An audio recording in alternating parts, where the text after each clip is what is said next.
যে আমি পাগল হয়ে গেছি, আমার আর অন্য কোনো কিছু ভালো লাগে না, আমি নামের শক্তিতে পাগল হয়েছি।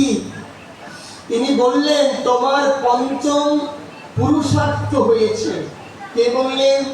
প্রকাশানন্দ সরস্বতী মহারাজ আদৌ প্রভুকে নাচিয়ে বলছেন তোমার পঞ্চম পুরুষার্থ হয়েছে, মানে তুমি গোবিন্দ জেনে গেছো, এখনো চিনতে পারেনি।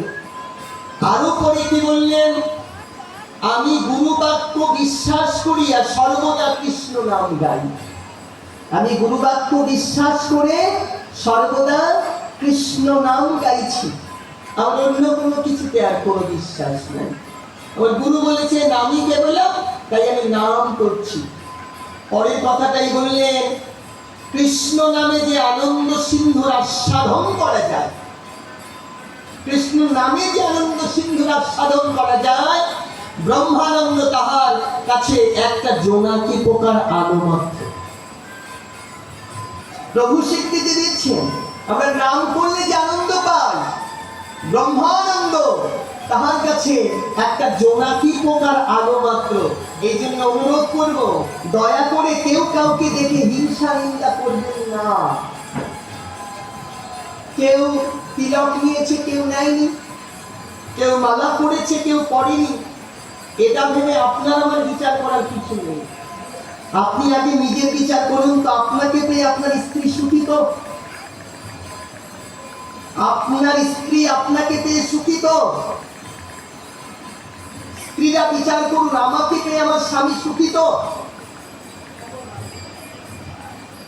আপনি অনন্তকাল হরিনাম করেছেন, আপনার পিতা আপনার কাছে কষ্ট পেয়েছে, আপনি নিশ্চিত জেনে থাকুন আপনার ওই হরির নাম জলে চলে গেছে, আপনার কোনো কৃপা হবে না।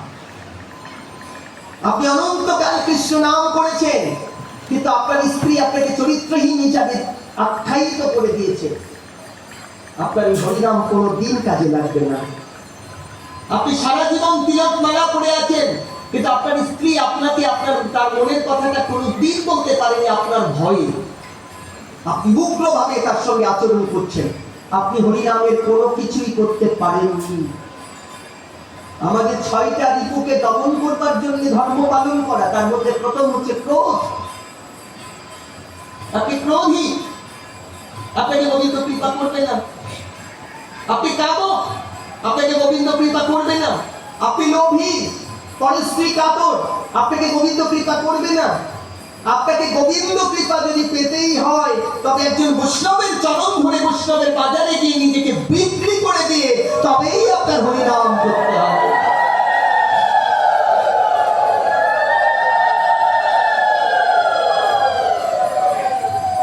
আসুন একটুখানি অকার্য যুক্তিটা দেখে নিন। আমরা যদি সায়েন্টিস্ট কাউকে সর্বশ্রেষ্ঠ সায়েন্টিস্ট ভাবি, তার নাম বলব বাহ, ভেরি গুড, আইনস্টাইন। আমরা সর্বশ্রেষ্ঠ সায়েন্টিস্ট তাকে ভেবে নিলাম আইনস্টাইন। আমি বলছি না, এটা শাস্ত্রীয় স্বীকৃতি দিয়েছে, তাই না? বইতে যারা মাস্টার আছেন, এখানে বিজ্ঞান যারা পড়ান, বিজ্ঞান যারা পড়েছেন এবং যারা অল্প পড়েছেন তারাও জানেন আইনস্টাইনের নাম। তিনি তার জীবদ্দশার শেষ কথাতে কি লিখেছিলেন? প্রথম, তিনি কখনোই কোনো ধর্ম বিশ্বাস করতেন না, কোনো ধর্ম বিশ্বাস করতেন না আইনস্টাইন। কিন্তু শেষে গিয়ে তিনি কি লিখলেন? ধর্ম ছাড়া বিজ্ঞান পঙ্গু। আবার বলছি, আইনস্টাইনের বইটা পড়ে গেলেন কোটেশনটা, ধর্ম ছাড়া বিজ্ঞান পঙ্গু, বিজ্ঞান ছাড়া ধর্ম অন্ধ। ধর্ম ছাড়া বিজ্ঞান পঙ্গু, চলতে পারবে না ধর্ম ছাড়া। আবার বিজ্ঞান ছাড়া ধর্ম অন্ধ, কারণ বিজ্ঞান দিয়ে প্রমাণ করতে হবে আমার ধর্মে কি আছে। আপনি বিজ্ঞান জানলেন না, ধর্ম জানলেন, হবে না। আপনি ধর্ম জানলেন না, বিজ্ঞান জানলেন, হবে না। আপনাকে দুটোই জানতে হবে। এবার আপনি শুধু ধর্ম জানেন, আপনি ভালো করে গীতা ভাগবত পড়ে দেখুন, আজকে যে মিসাইল তৈরি হচ্ছে সেটা বহু পূর্বে, 5000 বছর পূর্বে মহাভারতে হয়ে আছে। আজকে যে বিমান আপনি চালাচ্ছেন, আজকে যে টেলিপ্যাথি মোবাইলটা আপনি কথা বলছেন, আপনি দেখুন গীতাতে সঞ্জয়কে বললে সঞ্জয় দেখছেন, কোথায় বসে দেখছেন? অন্ত ধৃতরাষ্ট্রের ঘরে বসে দেখছেন। কোথায় যুদ্ধ হচ্ছে? সেই কুরুক্ষেত্রে। আর দেখছেন কোথায় বসে? ঘরে, ধৃতরাষ্ট্র, অন্ত ধৃতরাষ্ট্রের ঘরে বসে। তাহলে মোবাইল কি আজকে তৈরি হয়েছে? না, এই মোবাইল অনেক আগে তৈরি হয়েছে। পেয়েছে অনেক পরে এসে বিজ্ঞানের কাছে। বিজ্ঞান আর ধর্ম পরিপূরক, সমান সমান। আপনি দেখে নিন, ধর্ম ছাড়া বিজ্ঞান পঙ্গু, আর বিজ্ঞান ছাড়া ধর্ম অন্ধ। এই জন্য আপনাকে দেখতে হবে। আজকে যে আমরা এখানে কথা বলছি, এই সাউন্ড সিস্টেমটা না থাকলে এটা শুনতে বড় কষ্ট হতো। তাই বিজ্ঞান আমাদেরকে এই সুযোগ করে দিয়েছে, ঘরে বসে এখন ভাগবত পাঠ শোনা যায়। যদিও পাঠ শুনতে শুনতে বড় ভুলভালও শুনি আমরা অনেকে, কারণ যিনি ওই ক্যামেরা করেন ওই ব্যক্তি তার পাঠক নয়। আমরা বলে দিই এক কথা, ও কাটছাট করে যেটা ওর ভিউজ ভালো হবে সেইটুকু রেখে দিয়ে বাকিটা ফেলে দেয়। পরে ওই প্রশ্নগুলো উত্তর দিতে হয়, কেন এই কথা বলেছেন? আরে বাবা, আমি তো এটা বলিনি, এর আগে কিছু অনেক কথা আছে। চলুন, আইনস্টাইন এটা বলে দিল, যদি বিজ্ঞান ধর্মের সাথে এরকম মিল হয়, তাহলে এর পরে যেটা হয়, তাহলে আমরা কি করি?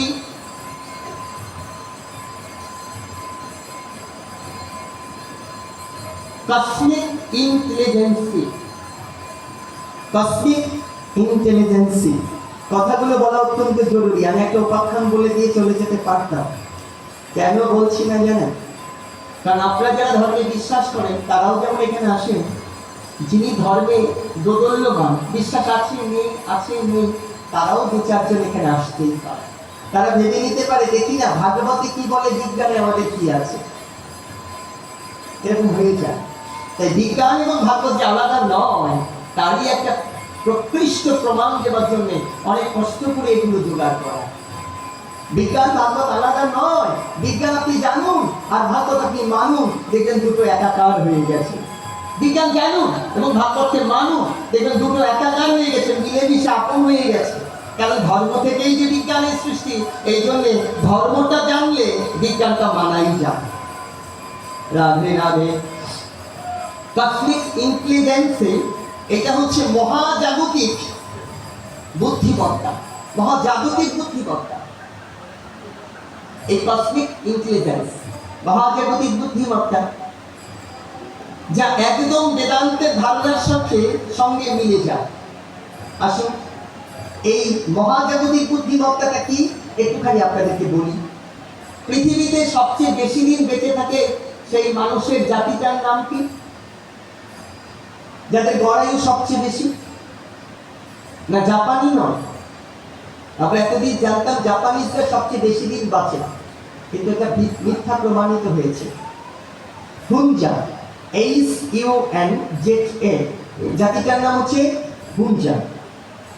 কিছুদিন আগে একজন বিজ্ঞানী, চিকিৎসা বিজ্ঞানী, আমি একটা দারুণ কথা এখন বলবো, এটা একটুখানি আপনারা খুব মনে করে রাখবেন, মনে করে রাখার জিনিস।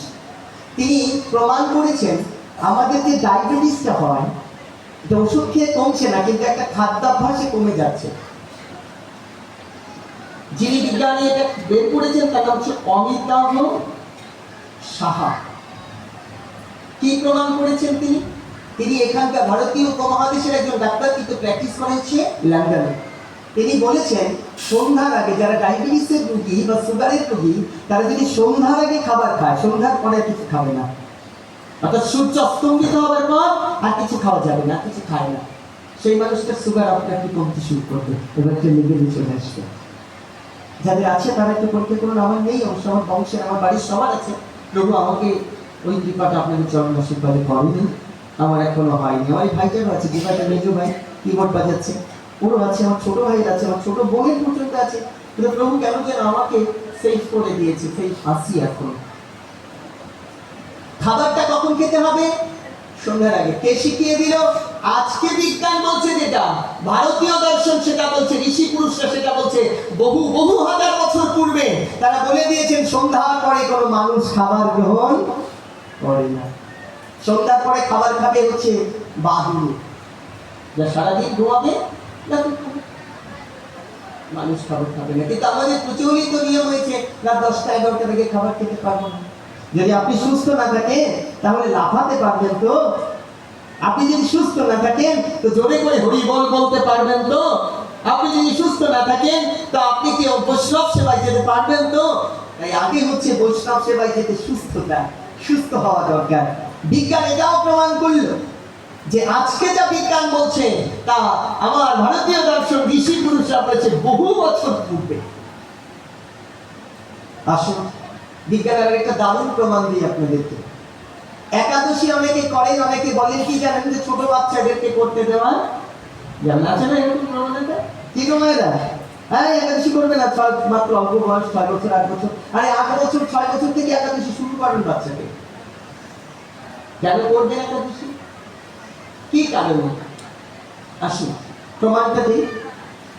যারা বৃদ্ধ মানুষ বাড়িতে আছে তাদের সাথে কথা বলবেন। সে পঞ্জিকা দেখতে জানে না, পঞ্জিকা কখনো দেখতে পারে না, তার তো অন্ধ, চোখ বন্ধ হয়ে গেছে। তো তিনি হঠাৎ বলে উঠেন, হ্যাঁ দাদু অমাবস্যা লেগে গেছে, বল। বলে কি না, অমাবস্যা লেগে গেছে, পূর্ণিমা লেগে গেছে। তো দাদু তুমি তো চোখে দেখো না, তুমি কি করে বলছো যে অমাবস্যা লেগে গেছে? বলে চোখে না দেখলে কি হবে, দেহটা তো দেখি। শরীরে ব্যথা হয়, অমাবস্যা পূর্ণিমাতে ব্যথা হয়, বলে রস এসেছে শরীরে, তাই না? আপনারা একটা আশ্চর্য কথা বলবো, এখন আপনার পৃথিবীতে যত বড় অঘটন ঘটেছে আপনারা দেখে নেবেন। এখন তো সার্চ করলে, যে এই বস্তুটাকে সার্চ করলে সব পাওয়া যায়। যত বড় বড় অঘটন ঘটেছে তা হয় লেট নাইট মুনে, না হয় নিউ নাইট মুনে ঘটেছে, অর্থাৎ অমাবস্যার সময় অথবা পূর্ণিমার সময় সময় ঘটেছে। প্রমাণ করে নেবেন আপনারা কেন এটা ঘটে। পৃথিবী বাইরের জলের উপরে অমাবস্যা বা চাঁদের প্রভাব পড়ে, অমাবস্যা পূর্ণিমার প্রভাব বাইরে পড়ে, বলে জোয়ার এসেছে, অমাবস্যার জোয়ার, পূর্ণিমার জোয়ার এসেছে। যেটা বিজ্ঞানীরা বিশ্বাস করতো না, যে আমাদের দেহের মধ্যেও এর প্রভাব পড়ে। কিন্তু পরবর্তীতে তা প্রমাণিত হলো যে যেমন বাইরে প্রভাব পড়ে, তেমন আমাদের দেহের মধ্যেও এর প্রভাব পড়ে, দেহেতেও পড়ে।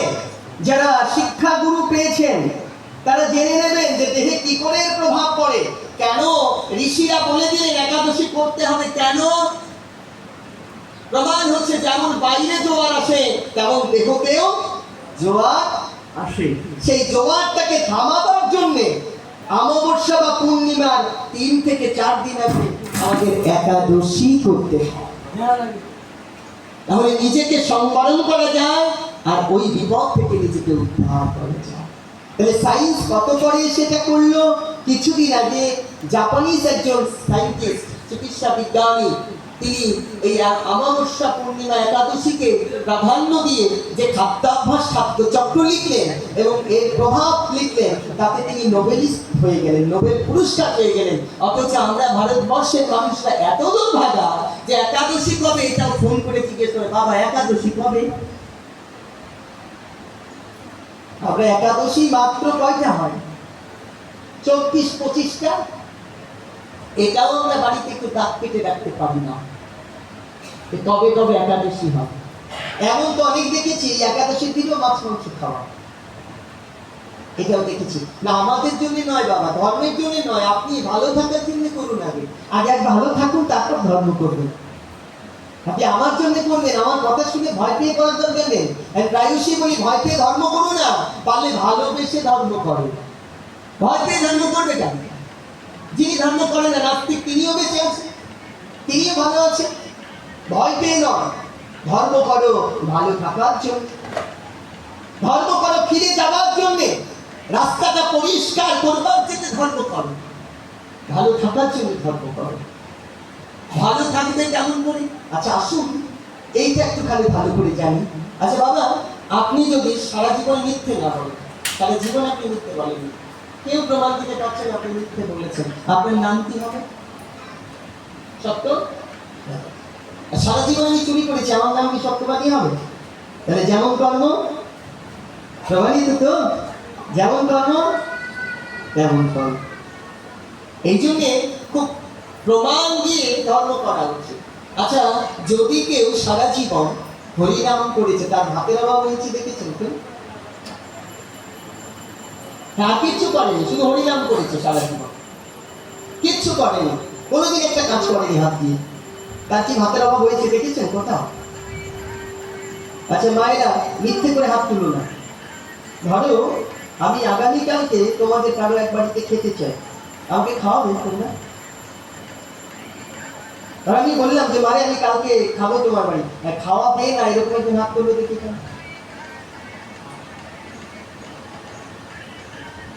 আমি কালকে একজনের বাড়িতে খেতে চাই, এরকম যদি আমি বলি, যে মা তোমার বাড়ি খেতে চাই, এরকম কেউ আছো যে না আমি রান্না করে তোমায় খাওয়াতে পারবো, এরকম কেউ আছো?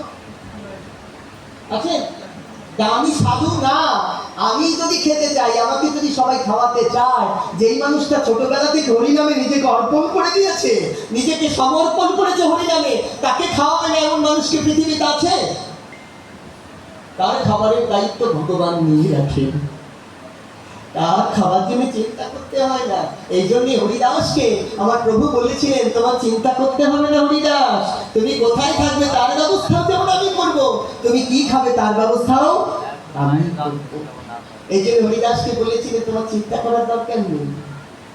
হরিদাসকেই শুধু একমাত্র হরিদাসই পেয়েছেন আমার প্রভুর অভ্রামৃত, যিনি নিজের সেবা করে ওই প্রসাদটুকু পাঠিয়ে দিতেন হরিদাসের কাছে। এই কলিযুগে আর কারণ এটা হয়নি। প্রভুর কৃপা সকলের প্রতি হোক। ধর্ম আমরা বিশ্বাস করি, ধর্ম আমরা বিশ্বাস করবো না, ধর্ম আমরা ধারণ করবো। বিশ্বাস আর ধারণ আলাদা বস্তু, ধারণ করবো। আপনারা শুনছেন, আস্বাদন করছেন কি ভাগবত কথা, তাই তো?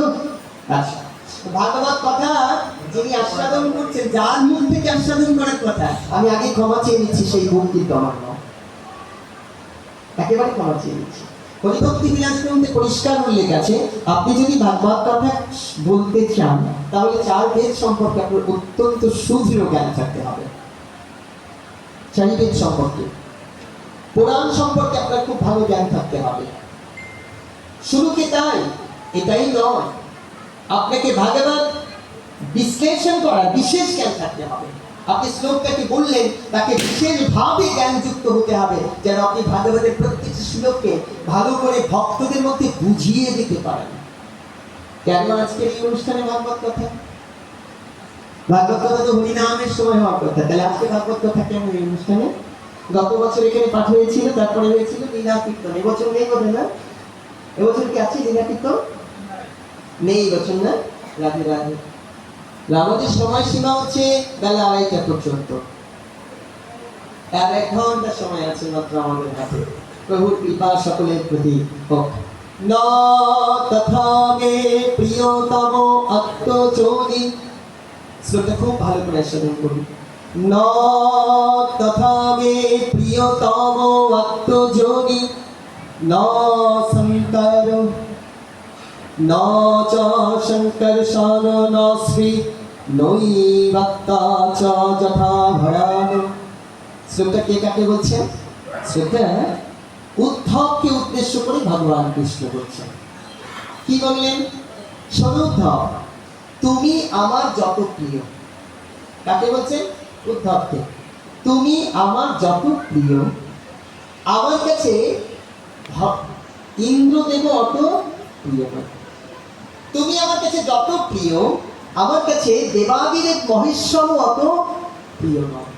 তুমি আমার কাছে যত প্রিয়, আমার লক্ষ্মী দেবী আমার কাছে অত প্রিয় নয়। তুমি আমার কাছে যত প্রিয়, আমি নিজেও আমার কাছে তত প্রিয়। তুমি যে বলবে ভক্ত ভগবানের চেয়ে বড়, তার প্রমাণগুলো দিতে হবে। ভগবান নিজে মুখে বলছে, আমি তোমাকে এই কথা বলছি, তুমি আমার কাছে যত বড়, আমার লক্ষ্মীও আমার কাছে তত বড়, তত প্রিয় নয়। তুমি আমার কাছে যত প্রিয়, সংকর্ষণ মানে আমি নিজেও আমার কাছে অত প্রিয় নয়। তুমি আমার কাছে যত প্রিয়, আত্মজনী মানে ব্রহ্মা আমার কাছে অত প্রিয় নয়। তুমি আমার কাছে যত প্রিয়, শঙ্কর মানে দেবাদিদেব মহেশ্বর আমার কাছে তত প্রিয় নয়। পাবেন কোথায়? উদ্ধব সন্দেশ। ভগবান উচ্চারণ করেছেন কার উদ্দেশ্যে? উদ্ধবের উদ্দেশ্যে। এবার উদ্ধবের প্রশ্ন, তাহলে আমি কে? উত্তর দিচ্ছে, তুমি আমার ভক্ত।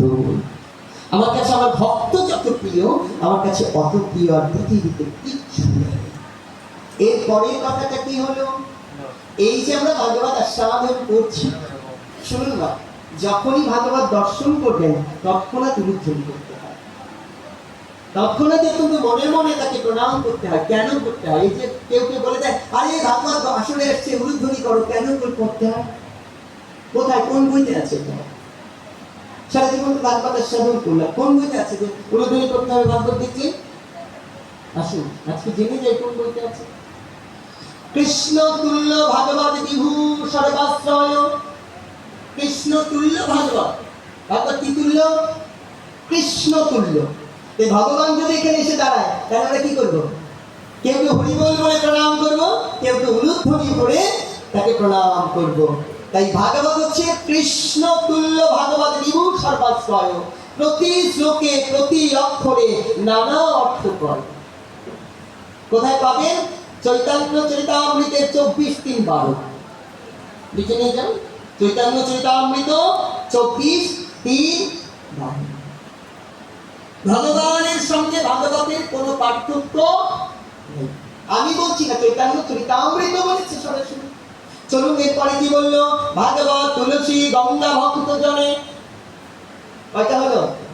ভাগবত তুলসী গঙ্গা ভক্ত জনে, চারখানা।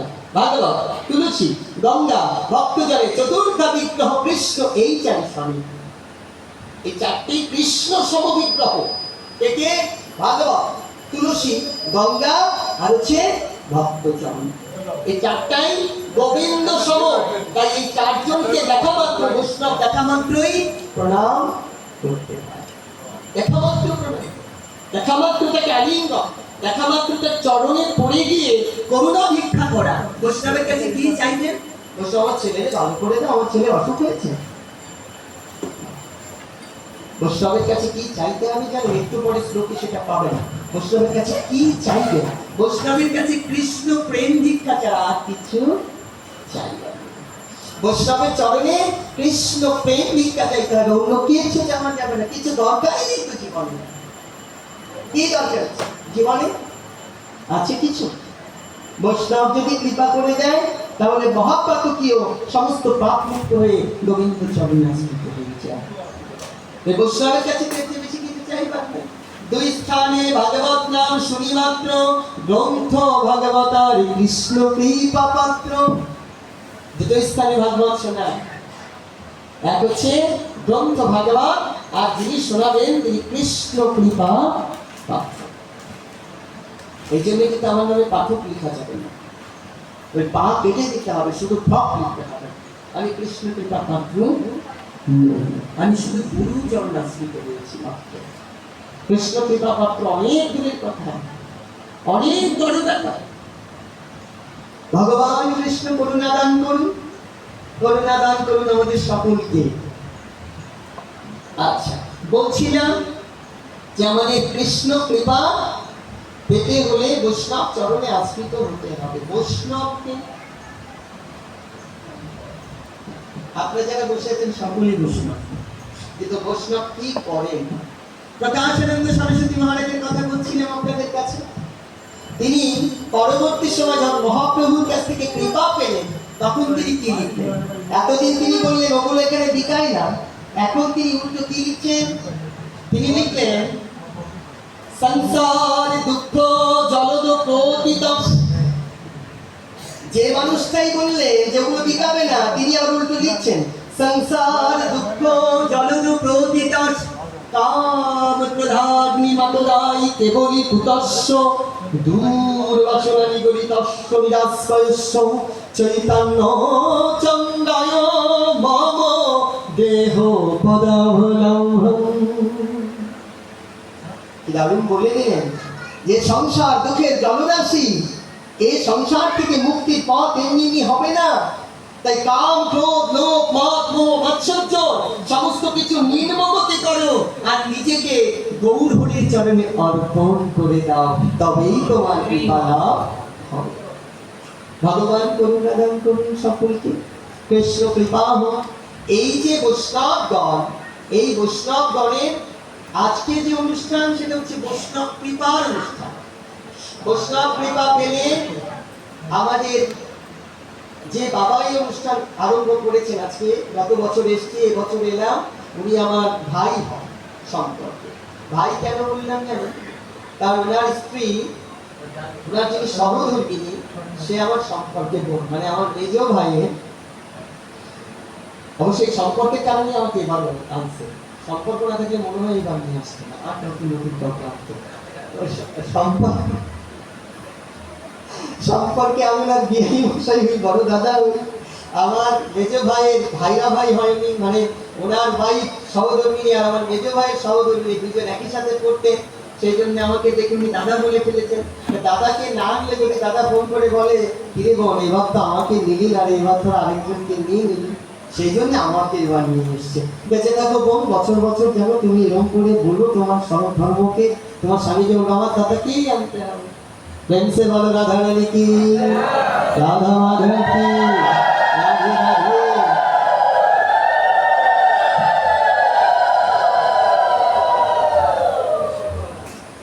ভাগবত প্রসাদ, প্রসাদের হয়ে গেছে, মানে যেটাকে ভোগ নিবেদন হয়ে গেছে, তাহলে এখন বাচ্চি কি এখানে আরেকটা ভোগ হচ্ছে না, ভোগ হচ্ছে দুই জায়গায়, দুই মন্দির, এখানে গুরুদেবের এক মন্দির আর ওইখানে ভেতরে গোবিন্দের ভোগ বা পঞ্চতত্ত্বের ভোগ হয়েছে। আমরা সকলে তাহলে প্রসাদ পাবো নাকি, আশা তো আছে। হ্যাঁ, সেবা তো দুটো, হ্যাঁ সেবা কয়টা, দুটা না, একটা হচ্ছে ভাগবত সেবা, আরেক বৈষ্ণব। তো চলুন আগে ভাগবত সেবা করি, তারপরে বৈষ্ণব ব্রাহ্মণ সেবা হবে। আমি একটু আশায় আছি, প্রসাদের আশা লোক কার না থাকে গো, দুটো আশা থাকে মানুষের জীবনে। একে তো ভালো পায়েস হলে ভালো হয়, এটা আমার অসীমা মাতাজি দারুণ রাধে, না বললেও খেতে চাই। আর অঞ্জলি আমাকে খাওয়ায় না, এতে অঞ্জলির দোষ আছে। ও শুধু ওই বড় বড় কীর্তন নিয়ে বড় বড় পাঠকদের রান্না করে করে খাওয়ায়, আমাকে আর দেয় না। হ্যাঁ এটাই সত্যি কথা, প্রেম সে বলো, এরা ভালো থাকো, রাধে রাধে। যাই বাবা, তুমি খাও আর খাওয়াও, আমাদের নাই দিলা আশীর্বাদ করা। রাধা রাধা। বৈষ্ণবান ভজ তন্তীয়, কোটার নাম বলে দে তাহলে সুবিধা হবে। দ্বারকা মাহাত্ম্য, প্রভাত সংবাদ করে নেবেন। বৈষ্ণবান ভজ তন্তীয়, মা ভজ সন্না দেবতাঃ, পুনান্তি বৈষ্ণবাঃ সর্বে দেবতা নীলাম জগত। পরিশ্রুত আরুদম মাদে ভগত দুর্লভ, যস্য সায়েব মম দুর্লভঃ, তাদ পরো দুর্লভ শান্তি সত্তাম সত্তাম ধনঞ্জয়। বৈষ্ণবগণ কি করতে পারে, কথা বলা যাবে না, ও মা দেখতে পায়, কথা বলা যাবে না। খারাপ লাগে উঠে চলে যেতে হবে, কিন্তু কথা কিন্তু বলা যাবে না। আমি সেই মানুষটা, আমি যদি দেখতে পাইলেই মুশকিল, আমি বলবো কথা বলবো, করাই যাবে না, ভুলেও যেন না হয়। কেন করবে না, কারণ ভাগবতে পরিষ্কার উল্লেখ আছে, ভাগবত আসলে জ্ঞান কথা কয়, পরের জন্মে সে নিম্ন জমি প্রাপ্ত হয়। এই জন্য আমার মতো ভজনহীন মানুষের কথা শুনতে এসে জীবন নষ্ট করা যাবে না। কথা বলতে প্রয়োজন হলে উঠে যেতে হবে। অন্য পাঠকরা বলবে কি বলবেন আমি জানি না, কিন্তু আমি কিন্তু কথা বলেই দেবো।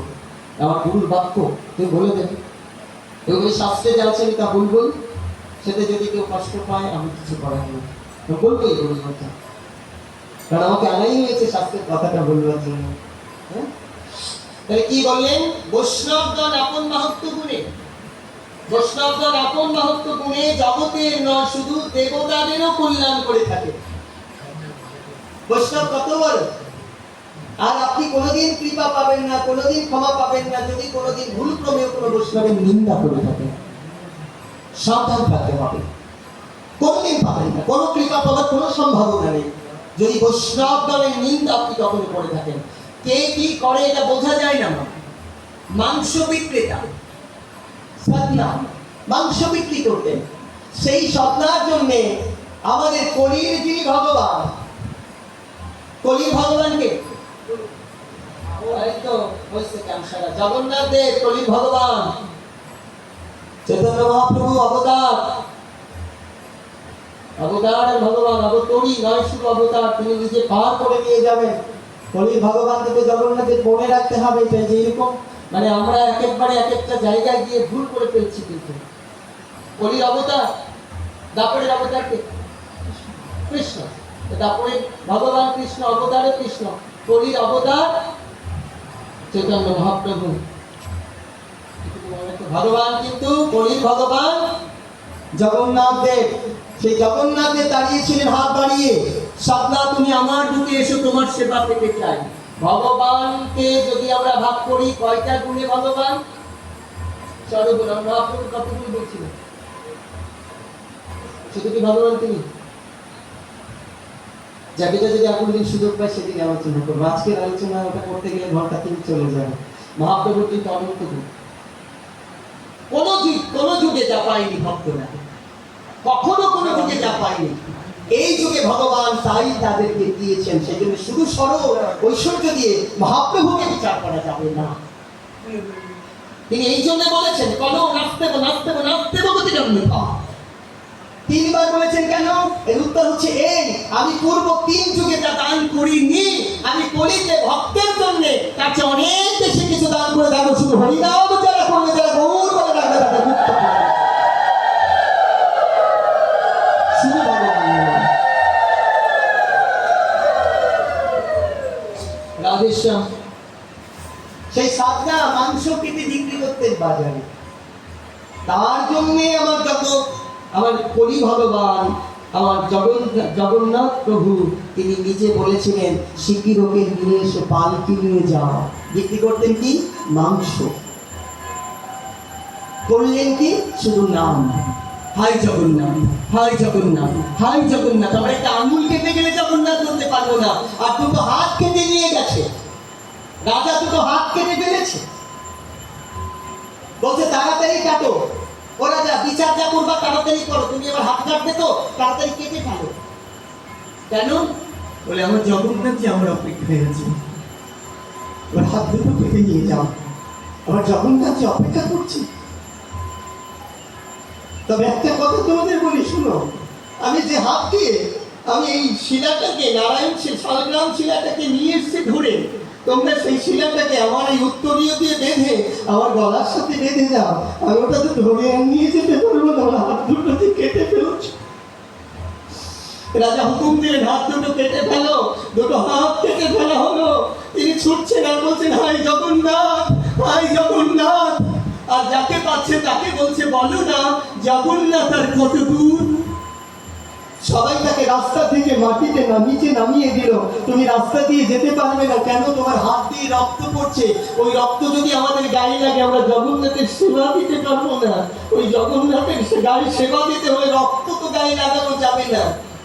তিনি খাদের মধ্যে দিয়ে, খাল মাটি আলের মধ্যে দিয়ে ছুটে চলছেন।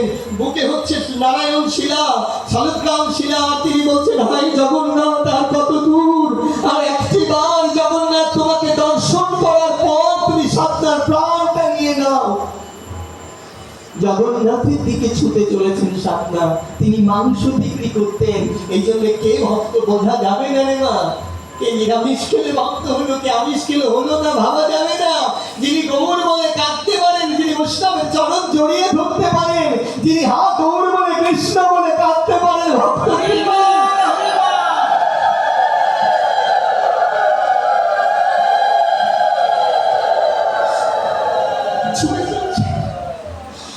ছুটে চলছেন জগন্নাথের কাছে। রক্ত পড়ে যাচ্ছে, শুধু জগন্নাথকে বলছে তুমি ততটুকু সময় আমাকে বাঁচিয়ে রেখো, আমি তোমার কাছে যতটুকু সময় গিয়ে পৌঁছতে পারি। একবার তোমাকে নয়ন ভরে দর্শন করবো, তারপরে তুমি আমার দেখো।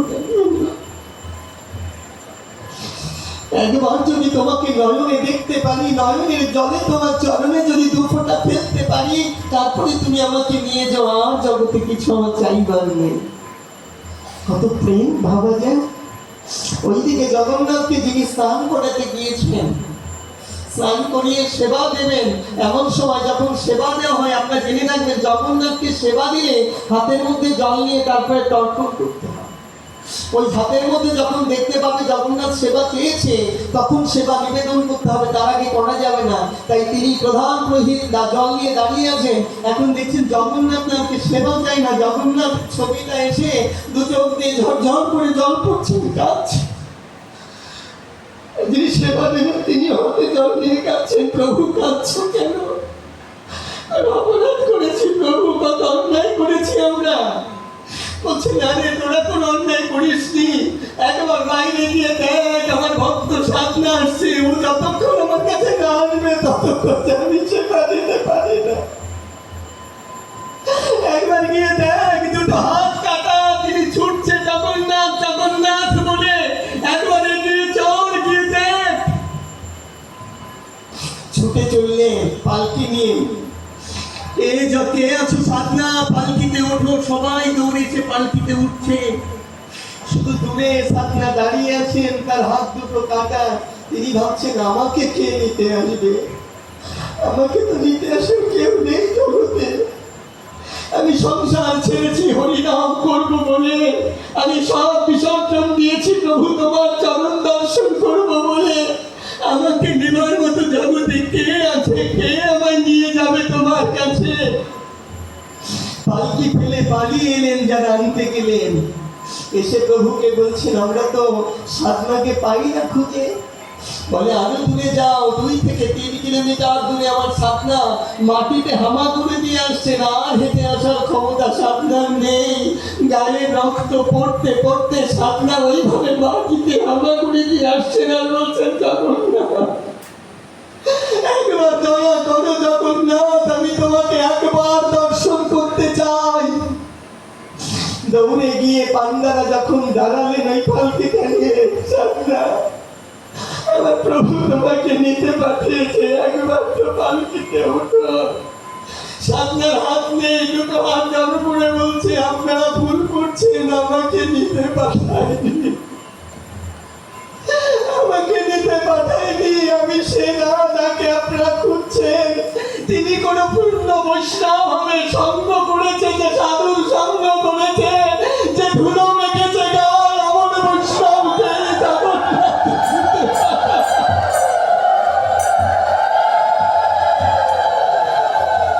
আমি সে নই গো, আমি সে নই।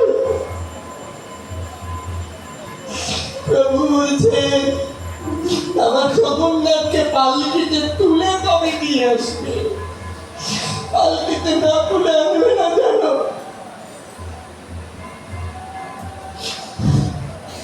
পান্ডারা ডেকে বলছেন আপনাকে নিতে পাঠিয়েছে, আপনি সে, আপনি চলুন, আপনাকে নিতে পাঠিয়েছে।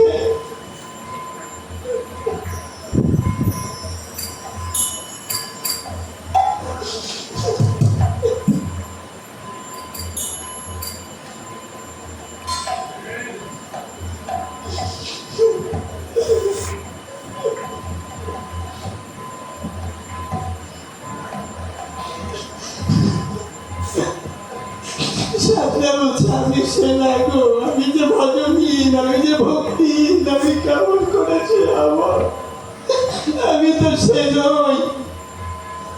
পান্ডারা তুলে নিয়ে চললেন পালকিতে করে, জগন্নাথ জগন্নাথ করে কাছে। যখন জগন্নাথের কাছে গিয়ে পৌঁছালো, জগন্নাথের কাছাকাছি গিয়ে যখন পৌঁছালো, তখন সেই মূরতি দিব্য মূরতি হয়ে বলছে সাধনা হাত নেই বলে কাঁদছিস, হাতের জন্য কাঁদছি না,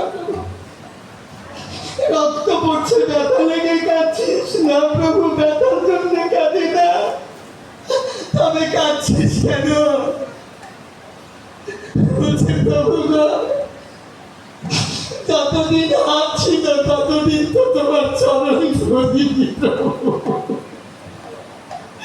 আমার যতদিন হাত ছিল আমি যে ততদিন আপনার চরণ ধরতে পারিনি। আজ আমার হাত নেই, আপনার চরণ পেয়েছি, বলুন না প্রভু কোথায় রাখবো চরণ?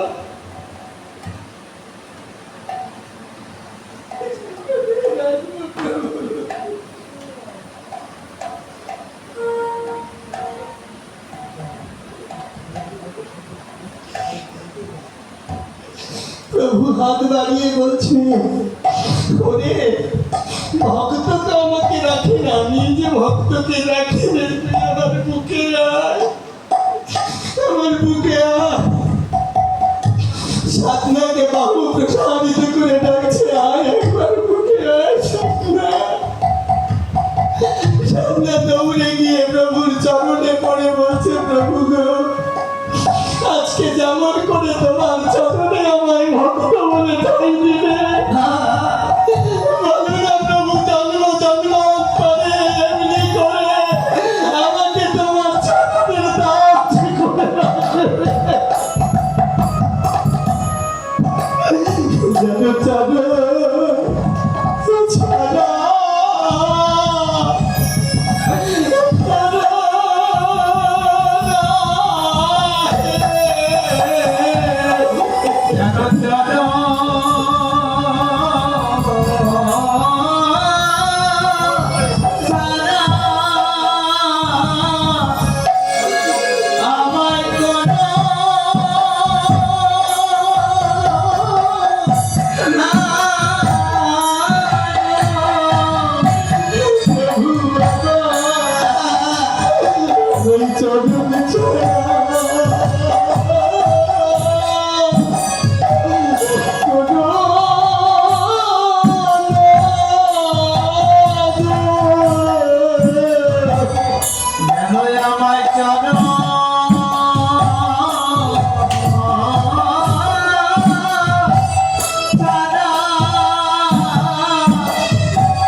লেগেছিল যখন বলেছিলাম কলিযুগের ভগবান গৌরহরি নয়, কষ্ট লেগেছিল বোধহয়। গৌরকে শুধু ভগবান বলে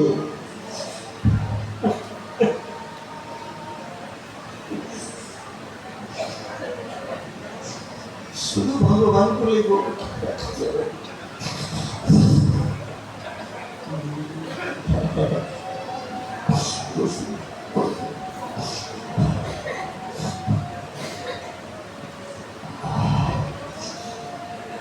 অন্যান্য যুগে আমরা শ্রীমান মহাপ্রভুর এই যুগে দুজনকে একত্রিত পেয়েছিল।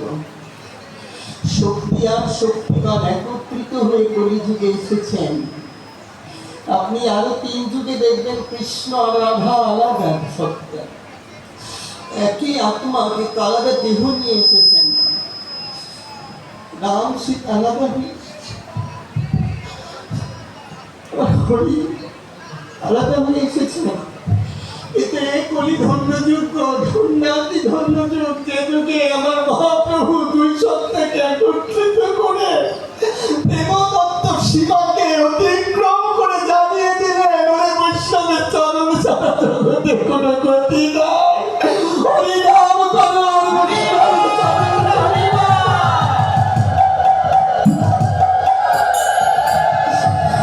আর কোনো গতি নাই গো। কতটা দিন থাকবো জানি না। 3টে জায়গাকে লক্ষ্য রাখতে হবে, তবে ভগবানের কৃপা পাওয়া যাবে। লক্ষ্য রাখতেই হবে, পিতা মাতার চরণ ভজন করতেই হবে। আমি ওই বাবার বাড়িতে গিয়েছিলাম, বড় বৃষ্টি হয়েছিল আর আনন্দ হয়েছিল না। প্রভু কৃপা করুক আর যেন কোনো অনুষ্ঠান এরকম না হয়। আজকে পিতার অনুষ্ঠান, পিতারা কত দিতে পারে জানেন? পিতার দেওয়ার কোনো শেষ নেই। একজন বলেছে না 5 বছর আগে মরে গেছে, মিথ্যে কথা। মরেনি, সে মরতে পারে না। পিতা কখনো সন্তানের কাছে মরে না, কোনোদিন কোনো বাবা মরে যায় না।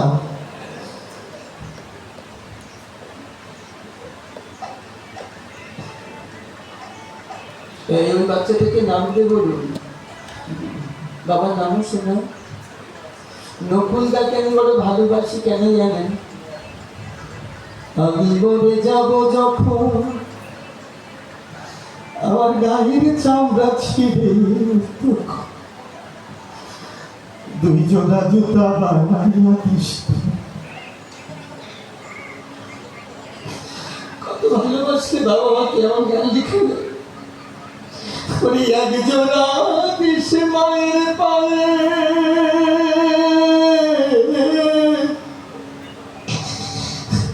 এক জোড়া দিস মায়ের পায়ে, আমার বাবার পাই অন্য জোড়া, 2 জোড়া জুতা বানাইয়া দিস। 2 জোড়া জুতা বানানো দরকার, দিয়ে গায়ের চামড়া দিয়ে। যাদের বেঁচে আছে তারা দেখবেন কোনো বিপদে পড়ে বাবার চরণ দুখানি বুকে জড়িয়ে ধরে বলবেন, বাবা আমার যার কোনো জায়গা নাই, আমি যে সেই জায়গায় পৌঁছে দিয়েছি।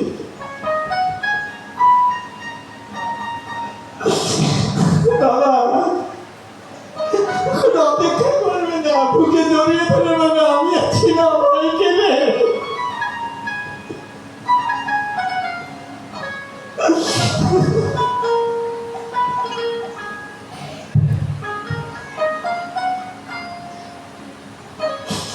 যার হারিয়ে যায় সেই বোঝে, যার থাকে সে বোঝে না।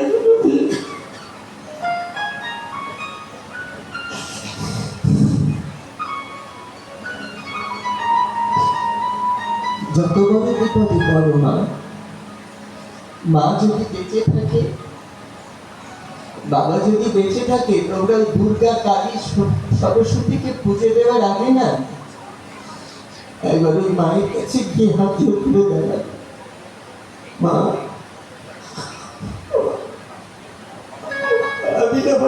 বিপদে পড়েছে, আমার কোনো রাস্তা নেই মা। একবার বলে দেখো। মা যখন চোখের জলে পুত্রের মাথায় হাত দিয়ে বলবে ভয় নেই, আমি আছি, গোবিন্দ নিজে ওই আশীর্বাদ গ্রহণ করে নেবে।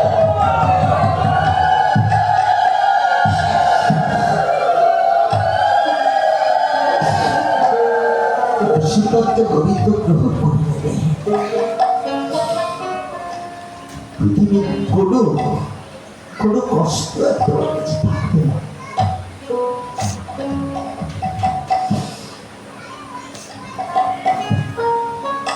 বাবা মা হচ্ছে স্বয়ং দেবতা গো,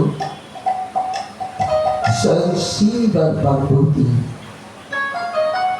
বাবা মা তুল্য কোন দেবতা কোন কালী পাবে। যারা বাবা মাকে খেতে না দিয়ে দেবতা প্রসাদ ভোগ লাগায়, কখনোই দেবতা গ্রহণ করে না। আশ্চর্য হলেও সত্যি গো, আমাদের দুর্গা পূজার অষ্টমী আছে, শিবের চতুর্দশী আছে, কিন্তু বাবার কোনো চতুর্দশী নেই আমাদের দেশে। ঋণ শোধ করা যাবে? গর্ভে ধারণ করলো মা, ফেলে তো দিতে পারলো না।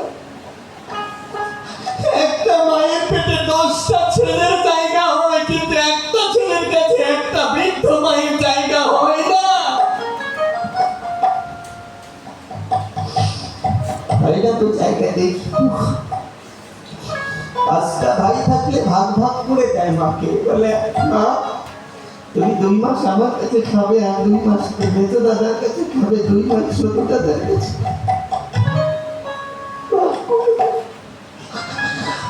বাকি তার পেটটাকে ভাগ করে দেয়। বাকি কখনো তার নিজের সন্তানটাকে ভাগ করে দেয়। কার ভজন করছো? কার ভজন করে গোবিন্দকে পাওয়ার চেষ্টা করছো? আগে ওই ভজনটা করে আসো, তবে না গোবিন্দ ভজন। আগে ওই ভজনটা করে এসো, তবে গোবিন্দ ভজন। ভগবান বলেছিলেন না শ্রীরাম দাদা, ও শ্রীরাম দাদা, আমি যে জগতে সবার কাজটা সইতে পারি, আমার মাথা আমি সইতে পারি দাদা। আমার মা থাকলে আমি যে সইতে পারি না। শুধু কি শ্রীরাম দাদাকে বলেছে না, বলেনি, আমাদেরকে বলেছে। আমাদেরকে বলেছিল মা বিশ্বাস রাখো, যদি কোনো পুত্র ভুল ক্রমেও কোনো মায়ের মনে আঘাত দেয়, আর যদি মায়ের চোখে জল পড়ে, সে জলটা মাটিতে পড়লে ওই মাটি ভালো ফসল জন্মাতে পারে না। ওই জলটা যদি গঙ্গার জলে পড়ে, তাহলে মনে রাখো ওই গঙ্গার জলটা ওই পুত্রের কাছে অভিশাপ হয়ে ধরা দেয়।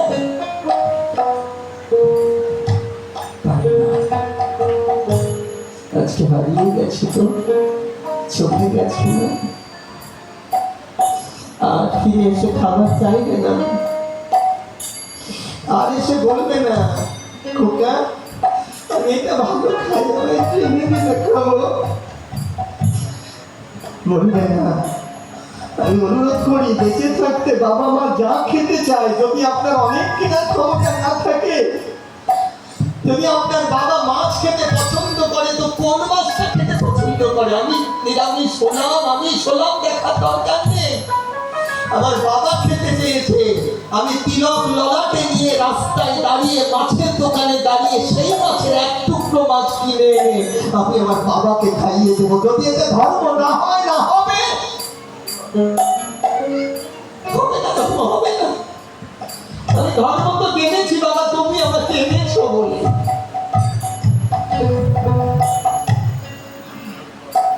এই সমাজ, এই সংসার যদি আপনি আপনার পিতাকে সুখী না করতে পারলেন, যদি আপনি আপনার মাতাকে সুখী না করতে পারলেন, তো আপনি কোন ভগবানকে সুখী করবেন বলুন দেখি? আমি আবার নিশ্চিত করে বলছি ব্যাসাসনে বসে, কলিযুগে সন্ন্যাস নিষিদ্ধ, নিষিদ্ধ, নিষিদ্ধ। ঘর ছেড়ে বৈরাগী হচ্ছ কার আশায়?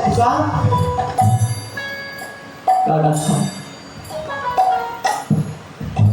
এক মায়ের এক ফোঁটা দুধে কি শোধ করতে পারবে সারা জন্মে? তুমি যে মাকে ছেড়ে চলে গেলে ওই বৃদ্ধ মাতাটা ঘরে পড়ে থাকবে, পায়খানা করছে, কে দেখবে? তোমাকে জন্মেছে কেন? আমার শ্রীমান মহাপ্রভু যখন সন্ন্যাস নিয়ে চলে যাবে, গদাধর হাত বাড়িয়ে দাঁড়িয়েছে। প্রভু, ঘরে বসে কৃষ্ণ নাম হয় না? ঘরে বসে হরি নাম হয় না? আমি আবার অনুরোধ করি, সন্ন্যাস নিতে যেও না, বৈরাগী হলো না, সন্ন্যাস নিও না। ঘরে বসে হরিনাম করো, প্রসাদী হও, ঘরে বসে হও, বাবা মাকে নিয়ে সন্ধ্যায় বাহু তুলে হরিনাম করো, পবিত্র পিতা দাঁড়িয়ে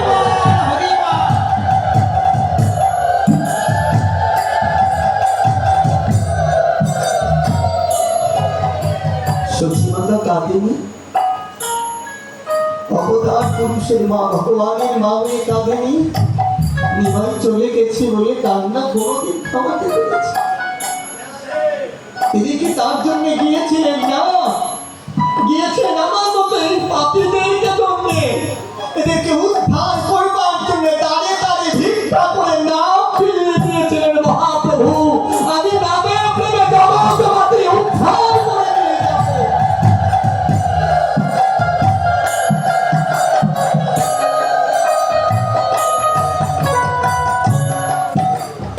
বৃদ্ধ বৃদ্ধা দুজন মানুষ দাঁড়িয়েছে সবার পেছনে, সবার পেছনে দাঁড়ানো। সবাই পেছন তাকিয়ে বলছে, কে হে তুমি? কে তুমি? কোথা থেকে এসেছো? তাকিয়ে বলছে, मेरा लाला कहाँ है? कहाँ है मेरा लाला? কি দারুণ ব্যাপার দেখেছেন? লালার বয়স 90 বছর, 90 ইয়ার্স। মা, ওই বৃদ্ধ মা, অন্ধ মা বলছেন, বৃদ্ধা, মেরে লালা কাহা হ্যাঁ? কোথায় আমার লালা? লালা মানে হচ্ছে বাচ্চা, আদরের শিশু। কে বলছে তোমার আমার লালা আছে?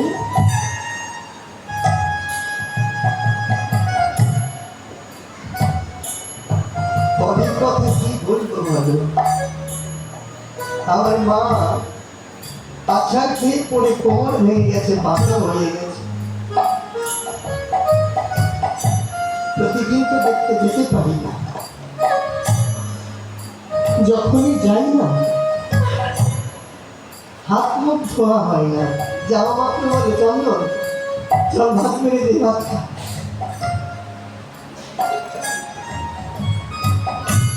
আর বলবেন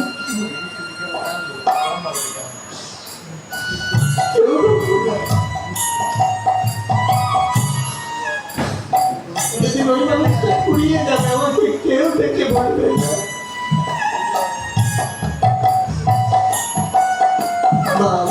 আসছি,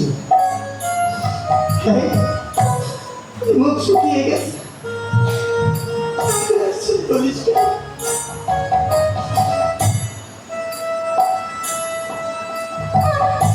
অপেক্ষা করে গিয়ে ভাত দেবে।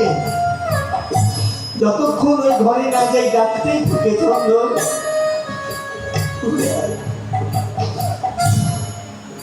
আরে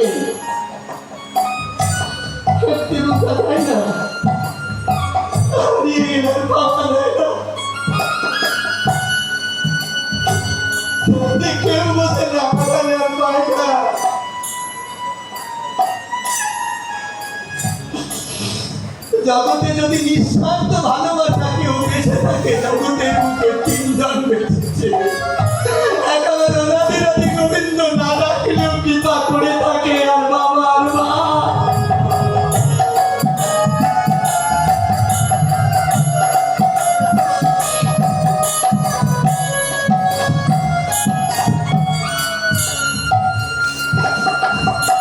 মায়েরা বাবারা কোনদিন গোবিন্দের কাছে কিছু নিজের জন্য চায় না।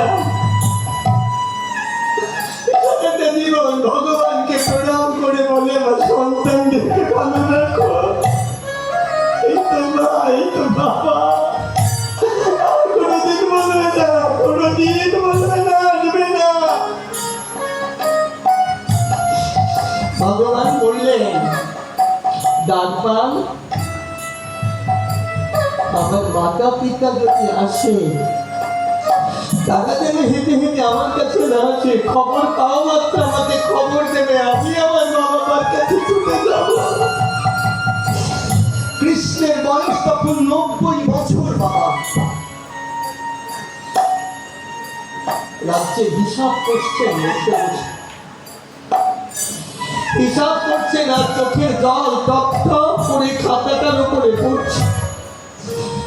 সবাই দাঁড়িয়ে বলছে, মহারাজ আপনাকে তো এইভাবে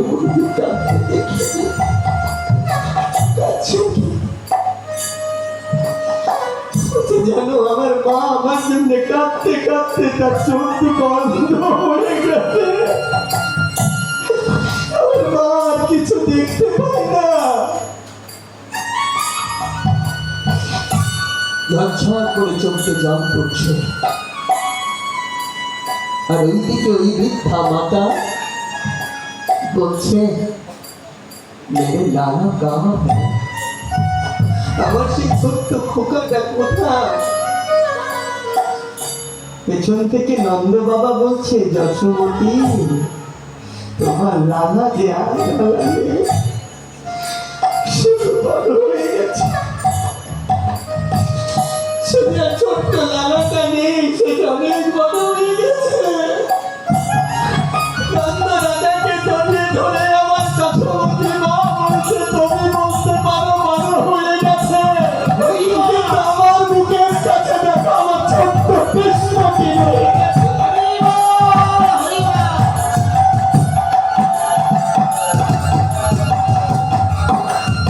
আমার ছোট্ট কৃষ্ণ রয়ে গেছে, আমার গোপাল, যে গোপাল ছোট্টবেলায় সাজিয়ে না দিলে গোষ্ঠে যেতে পারত না, যাকে না খাইয়ে দিলে খেতে পারত,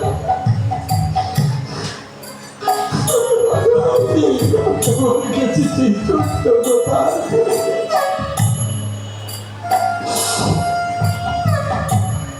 গোপাল জানেন মা, পৃথিবীতে একজন বিখ্যাত গীতিকার গঙ্গায় ঝাঁপ দিয়ে মরে গেছে। এত বড় গীতিকার পৃথিবীতে আর আসবে বলে আমার মনে হয় না। নাম পুলক বন্দ্যোপাধ্যায় মরে গেছে গঙ্গায় ঝাঁপ দিয়ে। গঙ্গার মাঝখানে গিয়ে শেষ গানটা লিখে তিনি ঝাঁপ দিয়ে পড়ে মরে যায় গঙ্গায়। খুব সামান্য কথা মনে হলেও কথাটা বড় মারাত্মক। দেখুন, সবাই তো জেনে নিল আমি বড় হয়েছি, মা যে শুধু মানল না, আমার কি দোষ গুণ সবাই তা মেনে নিল, মা যে শুধু মানল না, মা তো মানল না আমি কত বড় হয়েছি। নন্দ রাজা বোঝায় কথাটা পাশে থেকে একজন সৈনিক শুনে ফেলেছে। তিনি দৌড়ে গেলেন দ্বারপালের কাছে, আমাদের মহারাজের মাতা পিতা এসেছে, তারা ওই রোদের মধ্যে দাঁড়িয়ে আছে। কেউ কেউ বলছে, মাজি আপনি সামনে চলে যান, এত বয়সে পেছনে কেমন করে দাঁড়িয়ে থাকবে? বলছে, না গো, সামনে যাব না, আমার লালা যদি খবর পায় তাহলে পেছনেই দৌড়ে আসবে। মানে ভগবানকে যদি ভালোবাসা যায়, সবার পেছনে থাকলে ভগবান নিজেই দৌড়ে এসে কাছে পৌঁছায়।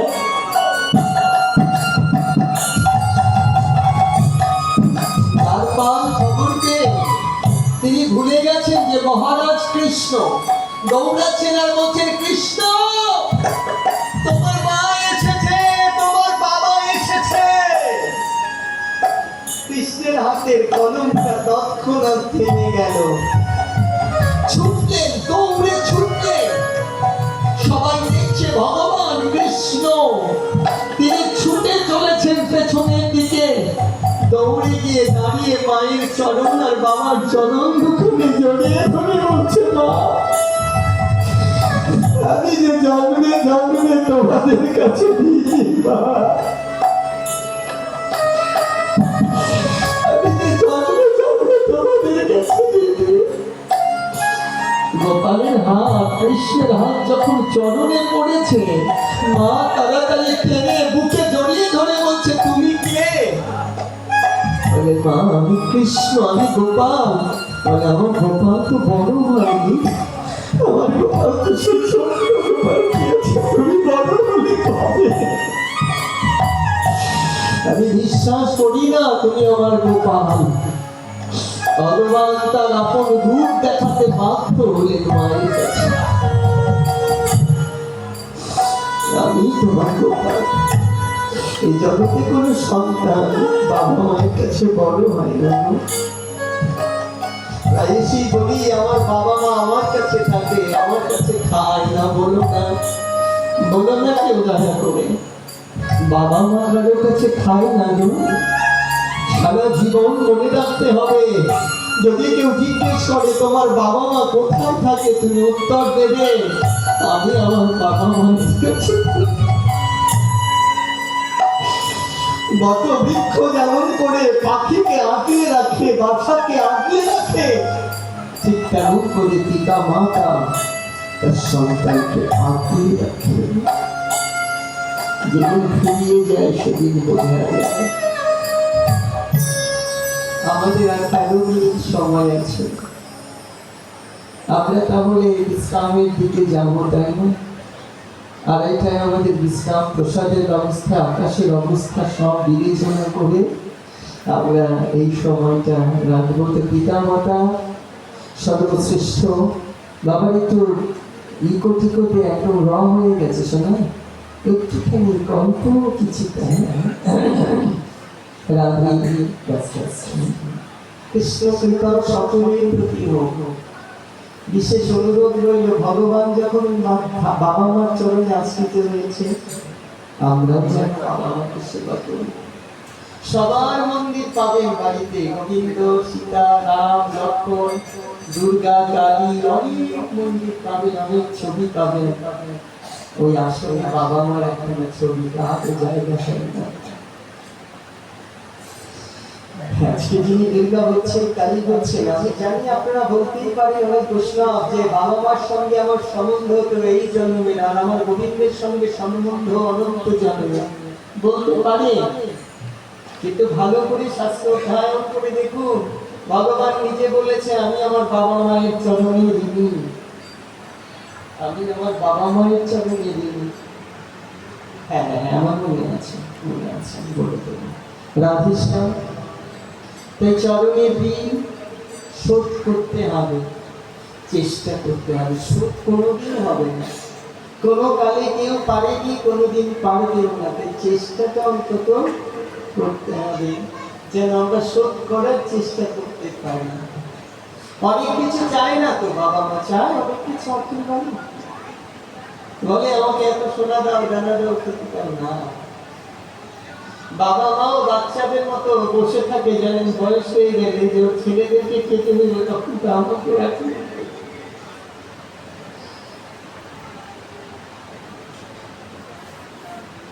নাতি নাতনিকে খাওয়াই তো বাবা মার সব শেষ হয়ে যায়। ভাই তুই একটু খাই, ভাই তুই একটু, শেষে একটুখানি মুখে দেয়। ছেলে আমার মস্ত মানুষ, মস্ত অফিসার, মস্ত ফ্ল্যাটে যাই না দেখায়, নানান রকম জিনিস আর আসবাব দামি দামি, সবচেয়ে কম দামি ছিলাম একমাত্র। ছেলের আমার প্রতি অগাধ সম্ভ্রম, আমার ঠিকানাটায় বৃদ্ধাশ্রম। যেন এটা আমাদের কামনা হয়। আসলে আমরা ভগবানের কাছে কামনা করি গোবিন্দ যেন আমাদের সকলকে সেই কৃপা দান করেন, যে কৃপা দ্বারা আমরা গোবিন্দের চরণ পর্যন্ত পৌঁছাতে পারি। পরিশেষে আমাদের আজকের যে প্রার্থনা সেটা হচ্ছে বৈষ্ণবের চরণের কাছে। অন্য কোথাও প্রার্থনা করে আমরা তো গোবিন্দকে শুধু ভজন করি দেখতে পাই না, কিন্তু শাস্ত্র প্রমাণ করল ভক্ত ভগবানের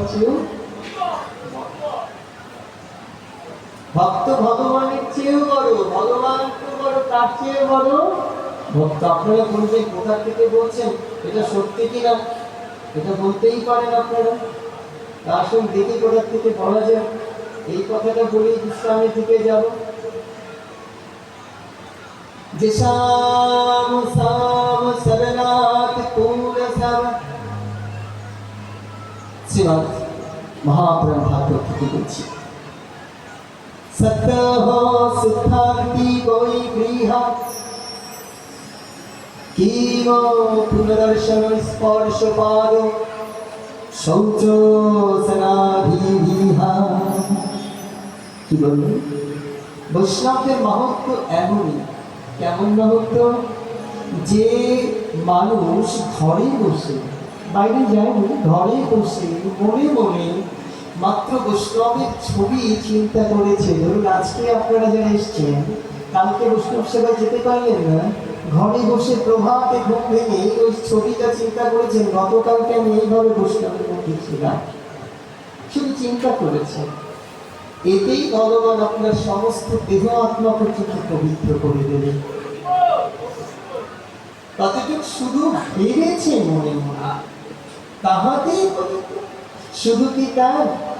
হেন বৈষ্ণবদের সাক্ষাৎ, এমন বৈষ্ণবদের যদি কেউ দেখা পেয়ে যায়, হেন বৈষ্ণবদের সাক্ষাৎ, শুধু দেখা পেয়েছেন, হেন বৈষ্ণবদের স্পর্শ, ছোঁয়া লেগেছিল, কোনো না কোনো ভাবে ছোঁয়া লেগে গিয়েছে।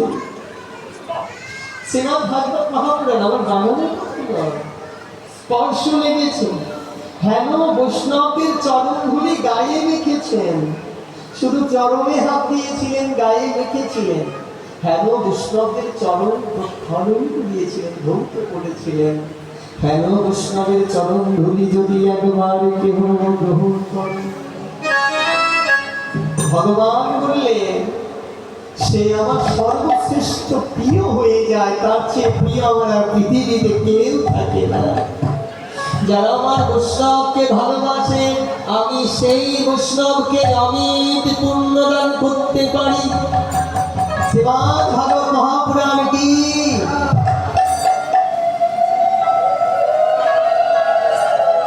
এখনো 7টা মিনিট আছে। আমি 7টা মিনিটে ছোট্ট একটু উপাখ্যান সকলের জানো, সবার জানো। কেন এই ভাগবত কথা, কেন বৈষ্ণব আগমন, এক কথাতেই উত্তর পেয়ে যাব আমরা। বিশ্বাস করেছে যদি বৈষ্ণব এই উঠোনে এসে দাঁড়ায়, যদি শুধু তার চরণে ধুলে এই উঠোনে পড়ে, অন্তত একটা বছর এই উঠোনে কোনো অকল্যাণ হবে। 1 বছর অন্তত এই উঠোনে কল্যাণময় থাকবে। আরো বিশ্বাস করেছে আমার পিতা যদি অন্য কোনো লোকে গিয়ে থাকে, আমাদের তাকে যদি প্রভু না শোনে, বৈষ্ণব তো গোবিন্দের সর্বপ্রিয়, সেই বৈষ্ণব যদি এই শুভ দিনে আমার বাবার জন্য আশীর্বাদ কামনা করে, আমার গোবিন্দ আমার বাবাকে তার চরণ আশ্রিত করবে।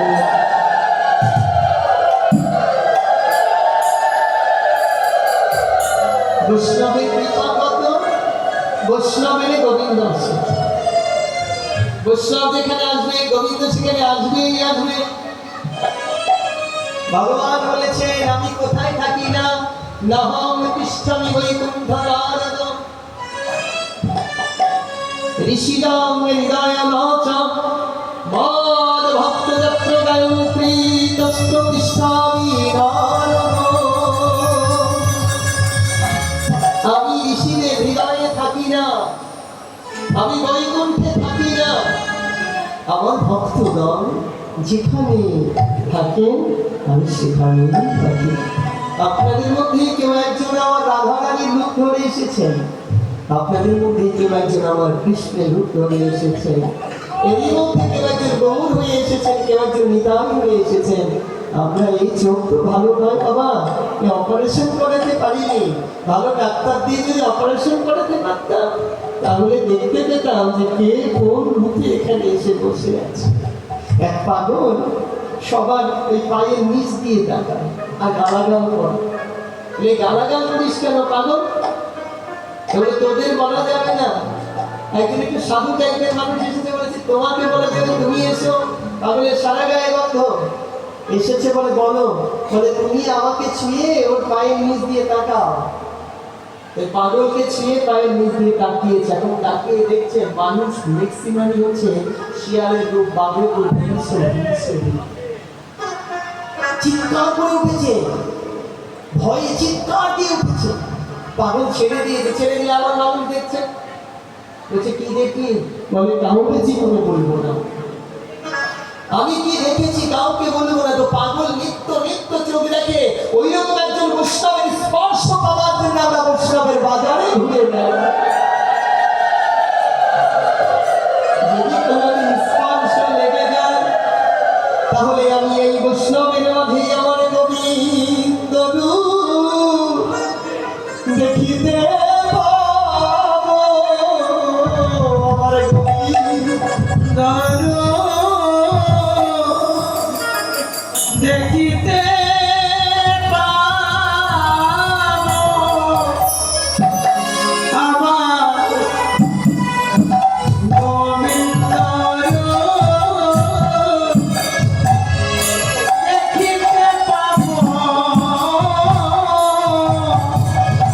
সাধুগুরুকে আশ্রয় করে বৈষ্ণব রূপী গোবিন্দের চরণ ধরে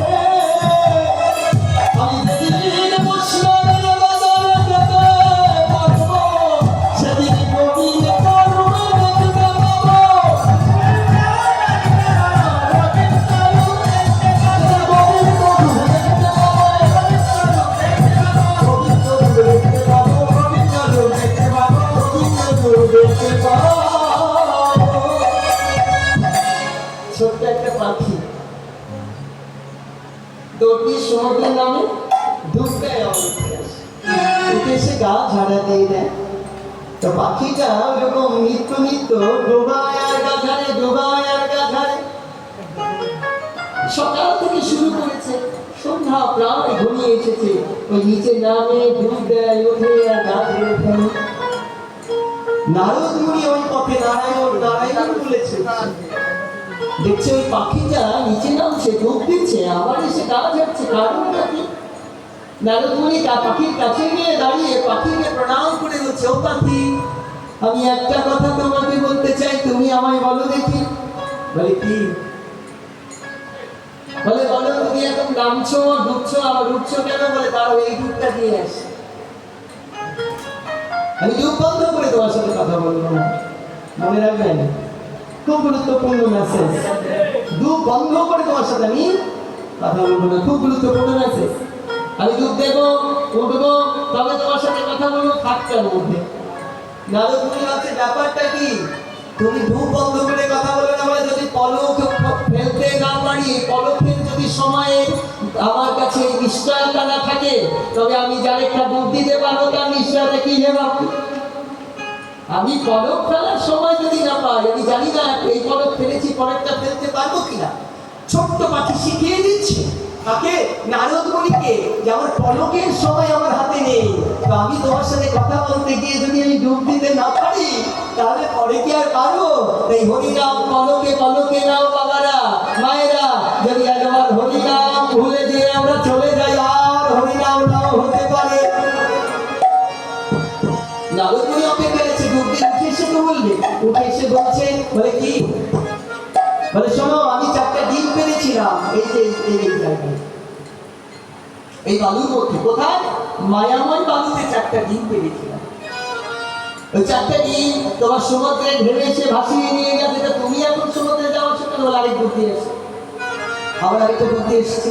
বলে এবার বলো বলে আমি সমুদ্রে যাই আর আসি কেন জানো? আমার এই পাখায় জল বাঁধিয়ে এনে সমস্ত জল বালুতে ঢেলে দেবো, একদিন সমুদ্র শুকিয়ে যাবে, আমার 4টে ডিম নিয়ে বাড়ি চলে যাবো। এই সমুদ্র হচ্ছে সংসার কি সমুদ্র মা? এখানে 4টে ডিম আমরা হারিয়েছি। কি কি? সত্যম সৌচম টপ আর দয়া। 4টে জিনিস আমরা হারিয়ে ফেলেছি, সত্য আর বলতে পারি না। এই সংসার সাগরে এসে আমরা এই 4টে ডিম হারিয়েছি। পাবো কোথায়? নারদ মুনি মনে মনে ভাবছে, আরে পাখি, এতটুকু ছোট্ট পাখি, তুই আবার এই ডিম খুঁজে বের করবি, তা পাখা দিয়ে সমুদ্র যেতে?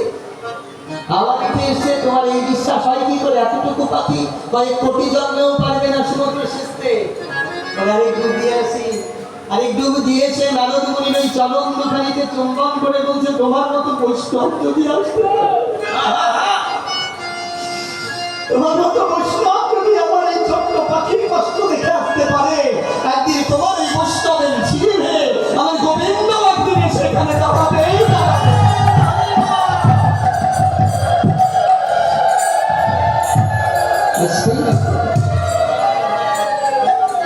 বিশ্বাস আপনারা এসেছেন মানে গোবিন্দ এসেছেন। এদিকে সন্ধ্যা ঘনিয়ে আসে, তাকিয়ে দেখুন সকালে এসেছিলেন, বেলাও প্রায় শেষ, সন্ধ্যা ঘনিয়ে এসেছে। নারদ মুনি এবার তাকিয়ে বলছে, পাখি বাসায় ফিরবে না? বলে কার বাসা?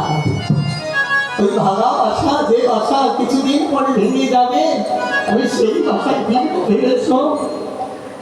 আমার আপন বাসার খোঁজ পেতেই তো আমি এই সংসারময় সমুদ্রে ঘুরে বেড়াচ্ছি। তবে ভরসা একটা পেয়েছি, তোমার মতো বৈষ্ণব যখন এসেছে, তোমার চরণে যদি জড়িয়ে পড়তে পারি, আমার গোবিন্দ আসবেই আসবে। বেলা যত ঘনিয়ে আসে, যত বেলা ঘনিয়ে আসছে, রাধা রানী কৃষ্ণকে ডেকে ডেকে বলছে, প্রাণনা, ওই পাখিটা যে পড়ে আছে ওকে নিয়ে আসবে না? রাধা রানীকে বলছে কৃষ্ণ, এই বাবারা, এই মায়েরা, তোমরা থেকে নামো। ওখানে কি? ওটা সমাধি? হ্যাঁ, তুলসী বেদি, নামো বাবারা, মায়েরা নামো। নামো মা, নামো। তুলসী বেদিতে ঘরে বসে আপনারা দেখছেন আগে। রাধা রাধা, প্রেমসে বলো রাধা রানী কি। কৃষ্ণকে ডেকে বলছে রাধা রানী, কেননা তুমি কি এখনো যাবে না? বলছে যাবো। যাবো, একটু এগিয়ে গিয়ে বসবো সবাই, একটু এগিয়ে বসুন, বৃষ্টি এসেছে তো, একটু এগিয়ে বসতে হবে সকলে, যার যার সামনে একটু জায়গা আছে, একটু এগিয়ে বসুন, হয়ে যাবে। রাধে রাধে। ওঠার দরকার নেই, ওঠার দরকার নেই, একটু এগিয়ে বসলেই হবে, উঠতে হবে না। একটু এগিয়ে আসুন, উঠতে হবে না, চলে আসুন ভেতরে, জায়গা হয়ে যাবে। মন্দিরের ভেতরে বসুন। রাধেশ্যাম। কৃষ্ণ এসে দাঁড়িয়েছেন পাখিটার সামনে। পাখিটা ওইভাবে স্নানরতই আছে। ভগবান কৃষ্ণ এবার পাখিটাকে ডেকে বলছে, পাখি তুমি এইভাবে ডোবাচ্ছ কেন? ভগবানকে জিজ্ঞেস করছে, তুমি কে? বলছে, আমি দাপরের কৃষ্ণ ভগবান। পাখিটা থেমে গেল, আর ডুব দেয় না, আমি দাঁড়িয়ে আছি। যেই বলেছে আমি দাপরের কৃষ্ণ ভগবান, আজকে মানে কথা বলে যাবে না। কথা বলছো কেন? তুমি দেখতে পাচ্ছ, তুমি কে? আমি দাপরের কৃষ্ণ ভগবান। পাখিটা আর ডুবো দেয় না, সরেও না, তাকিয়ে দাঁড়িয়ে আছে। যেই দাঁড়িয়ে থাকে দেখেছে পাখিকে, ভগবান বলছে, তুমি এত ডুবাডুবি করছো কেন? আর ডুব দেবে না। বলে আর ডুব দেবে না মানে? ডুবাইলা কেন তখন? বলে 4টে ডিম পেরেছিলাম, তা সমুদ্রের জলে ভেসে গেছে। তো সমুদ্র শুকিয়ে আমি ডিম 4টা নিয়ে আসবো। দেখেন ভগবান ভক্তের জন্য কত ঋণী। তিনি বলতেছেন, তিনি বলছেন, আস্তে কি হয়েছে ওখানে? বাবা আপনার কি সমস্যা? কথা বলেন না, কথা বলেন না, আপনি কথা বলতে হলে কি বাইরে যান, কথা বলতে হলে কি উঠে যান, অসুবিধা নেই। আপনি তুমি আর ডুবাবে না কেন? বলছে আমার আর ডিমের দরকার নেই। আমি ডিম তুলে দেবো, আমি ভগবান, আমি নিজে গিয়ে সমুদ্রে ডুবিয়ে তোমার ডিম তুলে দেবো। বলে কেন? বলে যে তুমি ভক্ত কষ্ট করছো, আমি ডিম তুলে দেবো। বলে ডিম দিয়ে আমি আর কি করবো? আমি আর ডিম দিয়ে কি করবো? বলে কেন? ডিম দিয়ে বাসায় নিয়ে যাবে, বাচ্চা হবে। বলে আমি মায়ার বাসা বাঁধবো না বলেই তো সংসার সমুদ্রে এইভাবে ডুবিয়ে মরছে। আমি তো মায়ার বাসা বাঁধতে চাই না।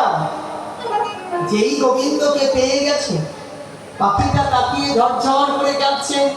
গোবিন্দ তাকিয়ে আছে তার দিকে। পাখিটা ধীরে ধীরে এগিয়ে গিয়েছে। গোবিন্দকে প্রণাম করল না পাখিটা। কাকে প্রণাম করলো? আগে বৈষ্ণব চরণে, নারদ মুনির চরণে গিয়ে প্রণাম করে দিল। গোবিন্দ দাঁড়িয়েছে, নারদ মুনিকে প্রণাম করলো, আমাকে করবে না। পাখি উঠে দাঁড়িয়ে বলছে, গোবিন্দ তুমি তো আগে আসুনি, এই বৈষ্ণব এসেছে বলে তার কৃপায় তুমি এখানে এসেছো, তাই আমি আগে সর্বাগ্রে বৈষ্ণব চরণে প্রণাম করেছি। এবার পাখিটা গিয়ে গোবিন্দের সামনে তাকিয়ে, গোবিন্দের দিকে তাকিয়ে ঝরঝর করে চোখ দিয়ে জল পড়ছে, আর সেই জলটা গিয়ে গোবিন্দের চরণে পড়ছে। যেই গোবিন্দের চরণে পড়েছে, গোবিন্দ নিজেও কাঁদছে। ভক্তের ক্রন্দনে তো গোবিন্দ নাকি কাঁদছে। গোবিন্দ পাখিটা বলছে, তুমি কাঁদছো কেন? বলে তোমার দুর্গতি দেখে কাঁদছি। জগতে কত মানুষ এই সংসার সাগরে পড়ে হাবুডুবু খাচ্ছে, এই মরুময় বালুতে ঘুরে বেড়াচ্ছে, কেউ তো গোবিন্দ চরণ ওইভাবে আশ্রিত হচ্ছে না। তুমি ছোট্ট একটা পাখি হয়ে যেভাবে গোবিন্দ চরণ আশ্রিত হয়েছ। পাখিটা চরণে গিয়ে গোবিন্দের চরণ দুখানি বক্ষে জড়িয়ে ধরেছে। বলছে, কথা দাও গোবিন্দ, এই জগতে যারা বৈষ্ণবের সেবা করবে, তুমি নিত্য নিত্য তাদের সামনে গোবিন্দের বংশীধারী হয়ে দাঁড়িয়ে যাবে।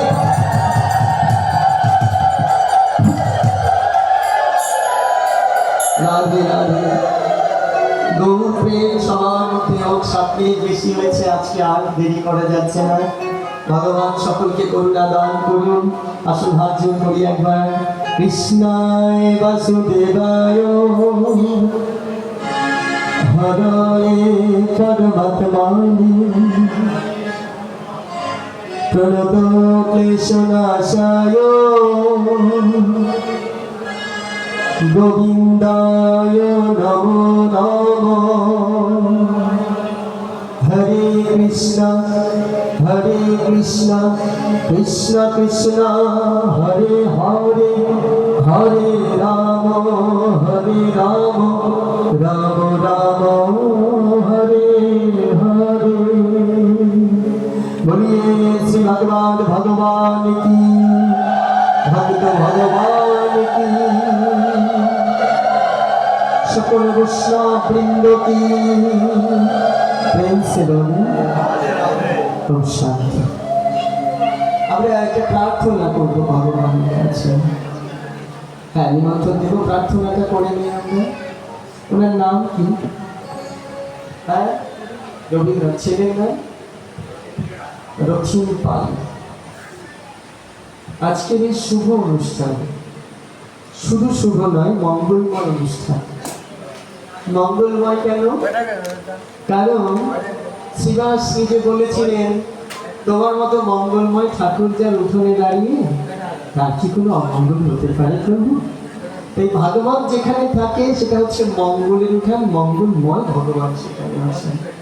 এই মঙ্গলময় ভগবানের মঙ্গলময় দিনে রবীন্দ্রনাথ পাল এই জগতের মায়া পরিত্যাগ করে আপন জগতে ফিরে গেছেন, যে জগতে আপনাকে আমাকে সবাই একদিন যেতে হবে। এই সময় তিনি রেখে গেছেন পুত্র রথিন পালকে, তাই না?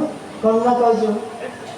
তিনজন, তিন কন্যা এবং এক পুত্র, পুত্রবধূ এবং তার নাতি নাতনি যারা আছে তাদেরকে রেখে গেছেন। আপনাদের চরণে আজকে রথীন পাল হয়ে বলছি, রথীন্দ্রনাথ পাল হয়ে বলছি, আমি আমার জায়গায় থেকে নয়, আপনাদের চরণে বিনীতভাবে প্রণাম জানাচ্ছি। যদি রবীন্দ্রনাথ পাল আপনাদের কারোর কাছে কোনোদিন কোনো অপরাধ করে থাকে, বৈষ্ণব ক্ষমা না করলে তো রবীন্দ্র ক্ষমা করে না। আপনার সেই করুণাময় বৈষ্ণব হয়ে রথীন্দ্রনাথ পালের সমস্ত অপরাধকে আপনার ক্ষমা করে দেবেন।